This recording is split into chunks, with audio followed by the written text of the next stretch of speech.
పర్యావరణవేత్త నీటి హక్కుల ఉద్యమకారుడు దుస్సెర్ల సత్యనారాయణపై జరిగిన దాడి హేయమైందని మంత్రి కొండా సురేఖ అన్నారు. తీవ్రంగా గాయపడి నిమ్స్ హాస్పిటల్లో చికిత్స పొందుతున్న ఆయన్ను మంత్రి పరామర్శించారు. దాడికి గురైన నేపథ్యం, యోగక్షేమాలను అడిగి వివరాలు తెలుసుకున్నారు.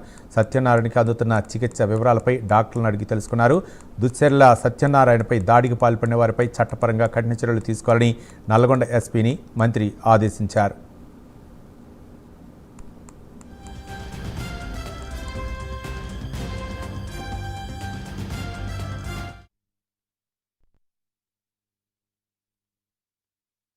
మనము గ్లోబల్ వార్మింగ్ సైడ్ వెళ్ళిపోతా ఉన్నాము. అసలు ఎన్విరాన్మెంట్ను మెయింటైన్ చేయట్లేదు, బయోడైవర్సిటీని మెయింటైన్ చేయట్లేదు. దీనివల్ల మనం అందరం కూడా అనారోగ్యానికి గురవుతున్నాం. మన జనరేషన్ కాదు, మన ముందు తరాలను కూడా చూడాల్సిన అవసరం ఉన్నది.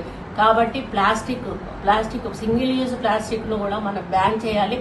దాంతో కూడా రాబోయే రోజుల్లో చాలా ప్రమాదాలు జరగనున్నాయి.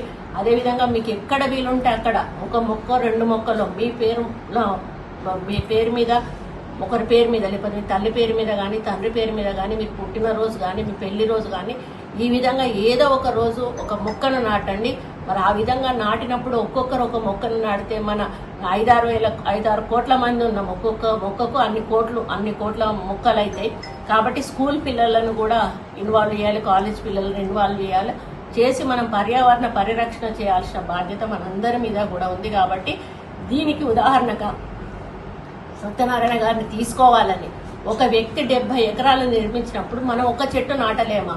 ఆ ఒక్క చెట్టే మనల్ని రక్షిస్తుంది. కాబట్టి మీరు దయచేసి మొక్కలను నాటండి, అడవులను నరకకండి, చెట్లను నరకకండి, పచ్చదనాన్ని పెంపొందించండి.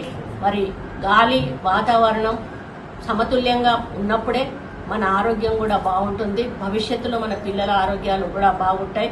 కాబట్టి భవిష్యత్తులో మన పిల్లల కోసం మనం ఇప్పటి నుంచే ఒక ఆలోచనతోటి ముందుకు పోయినట్టయితే తప్పకుండా మన ప్రపంచంలో ఒక పర్యావరణ పరిరక్షణ అనేది జరుగుతుంది.